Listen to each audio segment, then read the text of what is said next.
Dear friends, differential equations లో variables separable మీద sums చేస్తున్నాం. మరొక ప్రాబ్లంని ప్రయత్నిద్దాం. Solve dy by dx equal to 1 plus y square by 1 plus x square into xy. Solution ఇచ్చింది రాసుకున్నాం. Given dy by dx equal to అని యాస్టిస్గా రాశాను. వేరియబుల్స్ సపరబుల్ దగ్గర గుర్తుంచుకోవాల్సిన ముఖ్య విషయం, dy dx రెండూ కూడా న్యూమరేటర్లోనే ఉండాలి. ఆల్రెడీ dy పైనే ఉంది, dx కింద ఉంటే దాన్ని పైకి తీసుకురావాలి. సో dx పైకి తీసుకొచ్చేసాం. నెక్స్ట్ స్టెప్లో చేయాల్సింది ఏంటంటే, y ఉన్న భాగాలన్నీ కూడా dy వైపుకి, x ఉన్నవన్నీ కూడా dx వైపుకి మార్చాలి. ఎందుకంటే మనకి x y వేరియబుల్స్ అంటారు అని తెలుసు. కాబట్టి మెథడ్ పేరేంటి? Variables separable. వేరియబుల్స్ని సపరేట్ చేయండి అనే కదా. సో dx దగ్గర కేవలం xలు మాత్రమే కనపడాలి, dy దగ్గర కూడా yలు మాత్రమే కనపడాలి. 1 ప్లస్ వై స్క్వేర్ ఇది dy వైపున ఉండాలి. మల్టిప్లికేషన్లో ఉంది కాబట్టి షిఫ్టింగ్లో డివిజన్కి వచ్చేసింది. అలాగే ఇక్కడ y dy దగ్గర ఉండాలి. సో డినామినేటర్లో ఉన్న y క్రాస్ మల్టిప్లికేషన్లో పైకి వచ్చేసింది. ఇక్కడ 1 ప్లస్ వై స్క్వేర్లో వై స్క్వేర్ ఒక్కటే తీసుకురావడం కుదరదు. ఎందుకంటే ఈ మొత్తం మల్టిప్లికేషన్లో ఉంది దీనికి. సో 1 ప్లస్ వై స్క్వేర్ మొత్తం దింపేసేయాలి కిందకి. అలాగే ఇక్కడ ఈ మూడు 1 ప్లస్ ఎక్స్ స్క్వేర్ కానీ, ఎక్స్ కానీ, వై కానీ, ఈ మూడు మల్టిప్లికేషన్లో ఉన్నాయి. వై కింద ఉంది కాబట్టి క్రాస్ మల్టిప్లికేషన్లో పైకి వచ్చింది. y by 1 plus y square into dy equal to ఇంకా మిగిలింది 1 by 1 plus x square into x dx. Variables separate అయిపోయినాయి. వేరియబుల్స్ సపరేట్ అయిపోయినాయి అన్నప్పుడు ఇంటిగ్రేషన్ చేయాలి రెండు వైపులా. So integrating on both sides, integral y by 1 plus y square dy equal to integral 1 by 1 plus x square into x dx. దీని equation 1 అన్నా. దీనికి integration మెథడ్స్లో పార్షియల్ ఫ్రాక్షన్స్ చేసి ఇంటిగ్రేషన్ చేయాలి. పార్షియల్ ఫ్రాక్షన్స్ చేసి చేయాలి. ఇంటిగ్రేషన్స్లో ఏ సమ్ని ఎలా ఇంటిగ్రేట్ చేయాలి అనే విషయాన్ని డీటెయిల్డ్గా డిస్కస్ చేసాం. సో ఇది చూడంగానే పార్షియల్ ఫ్రాక్షన్స్లో చేయాలి అనే విషయం మనకు అర్థం అవ్వాలి. సో ఈ పార్ట్ కన్సిడర్ చేస్తున్నాను. 1 by 1 plus x square into x. Partial fractions 1 plus x స్క్వేర్తో ఒక డినామినేటరు, ఎక్స్తో ఒక డినామినేటర్ వచ్చింది. ఎక్స్ స్క్వేర్ కంటే తక్కువ పవర్ న్యూమరేటర్లో ఉండాలి. పవర్ 2 కంటే తక్కువ పవర్ అంటే పవర్ 1 పవర్ 0, పవర్ 1 పవర్ 0.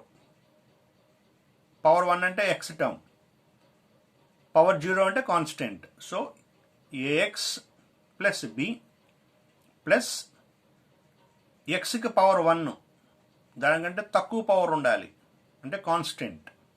ఇక్కడ 2 ఉంది, దానికంటే తక్కువ అంటే 1 2, పవర్ 1 పవర్ 0. ఇక్కడ ఉన్నదే పవర్ 1. సో దానికంటే తక్కువ పవర్ అంటే పవర్ 0 అంటే కాన్స్టెంట్ ఒక్కటే వచ్చింది. ఈ మొత్తం ఎలా రాయాలి అనేది మనం పార్షియల్ ఫ్రాక్షన్స్లో మనం డిస్కస్ చేసాం. ఇంకా వీటిలో రాసే విధానంలో డౌట్స్ ఉంటే ఆ పార్షియల్ ఫ్రాక్షన్స్ వీడియోస్ క్లిక్ చేస్తే తెలుస్తుంది. రైట్, ఇప్పుడు ఎల్సిఎం చేస్తాను. 1 + x² into X, 1 + x², 1 + x², extra x ఉంది, అది న్యూమరేటర్కి మల్టిప్లై చేయాలి. So a x plus b into x plus x extra 1 + x², దాన్ని సికి మల్టిప్లై చేయాలి కాబట్టి సి ఇంటూ 1 + x². రెండు వైపులా డినామినేటర్స్ క్యాన్సిల్ చేసేసాం. మిగిలింది 1 = ఎక్స్ రావు మల్టిప్లై చేసేస్తే ax² plus bx plus c plus cx². ఈ రెండు ఈక్వల్ అంటే ఏంటి? ఇక్కడ x² కోఎఫిషియంట్ ఎంత ఉంటుందో ఇక్కడ కూడా x² కోఎఫిషియంట్ అంతేగా ఉండేది. ఇక్కడ x కోఎఫిషియంట్ ఎంత ఉందో ఇక్కడ కూడా x కోఎఫిషియంట్ అంతే ఉంటుంది. ఇక్కడ కాన్స్టెంట్ ఎంత ఉందో ఇక్కడ కూడా కాన్స్టెంట్ అంతే ఉంటుంది. అలా ఉంటేనేగా రెండు ఈక్వల్. సో ముందు రెండు వైపులా ఎక్స్ని కంపేర్ చేస్తున్నా. x² చేయొచ్చుగా అంటే x² 2 ఉన్నాయి ఇక్కడ కదా. అందుకోసం ముందు ఒక పదమే ఉన్న దాన్ని కంపేర్ చేస్తున్నా. ఎక్స్ని కంపేర్ చేస్తున్నా రెండు వైపులా. ఇక్కడ x కోఎఫిషియంట్ ఎంత? b. ఇక్కడ x అనేది లేదు, అసలు ఒక టర్మ్ లేదు అంటే దాని కోఎఫిషియంట్ 0 అని. సో x కోఎఫిషియంట్ లేదు కాబట్టి 0. సో డైరెక్ట్గా b వాల్యూ వచ్చేసింది, b = 0. ఇప్పుడు కాన్స్టెంట్ కంపేర్ చేస్తున్నా అంటే x లేకుండా ఉన్నది. x లేకుండా ఉన్నది ఏంటి? c. ఇక్కడ x లేకుండా ఉన్నది ఏంటి? 1. So c = 1. x² కంపేర్ చేస్తున్నా. Compare x² on both sides. ఇక్కడ x² కోఎఫిషియంట్ a ఉంది, ఇంకా x² కోఎఫిషియంట్ c ఉంది. సో a + c = ఇక్కడ కూడా x² లేదు కదా ఇటువైపున. సో ఒక టర్మ్ లేదు అంటే దాని కోఎఫిషియంట్ 0. సో x² లేకపోవటం వల్ల దాని కోఎఫిషియంట్ 0 అయింది. ఆల్రెడీ c వాల్యూ 1 కదా, 1. a + 1 = 0 అంటే a = -1. మనకి కావాల్సిన a, b, c వాల్యూస్ 3 వచ్చేసాయి. ఆ 3 తీసుకెళ్ళి ఇక్కడ రీప్లేస్ చేయాలి. a, b, c. a value -1 వచ్చింది, -1 × x -x. b వాల్యూ 0 ఉన్న లేకపోయినా ఒకటే. c ప్లేస్లో 1 రాయాలి, రాశాను. రాస్తే 1/1 + x² ఇంటూ x = -x. 0 తీసేసాం, బై 1 + x² ప్లస్ 1/x. ఇదంతా తీసుకెళ్ళి ఇది కనపడిన ప్లేస్లో రీప్లేస్ చేస్తున్నాను. ఇది కనపడిన దాన్ని ఈక్వేషన్ 1 అని పేరు పెట్టాను. ఆ ఈక్వేషన్ 1లో రీప్లేస్ చేస్తున్నా. ఈక్వేషన్ 1లో ఉన్న LHS ఇది, RHS ఇది. సో దీని ప్లేస్లో ఇది రీప్లేస్ చేశాను.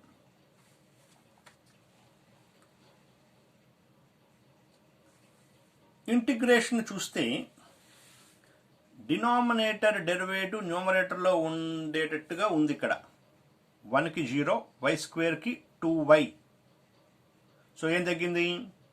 2 తగ్గింది. తగ్గితే రెండు వైపులా మల్టిప్లై చేస్తున్నాను 2ని, ఎందుకంటే 2 ఇక్కడ కూడా అవసరం అవుతుంది. చూడండి, 1కి 0, x² 2x.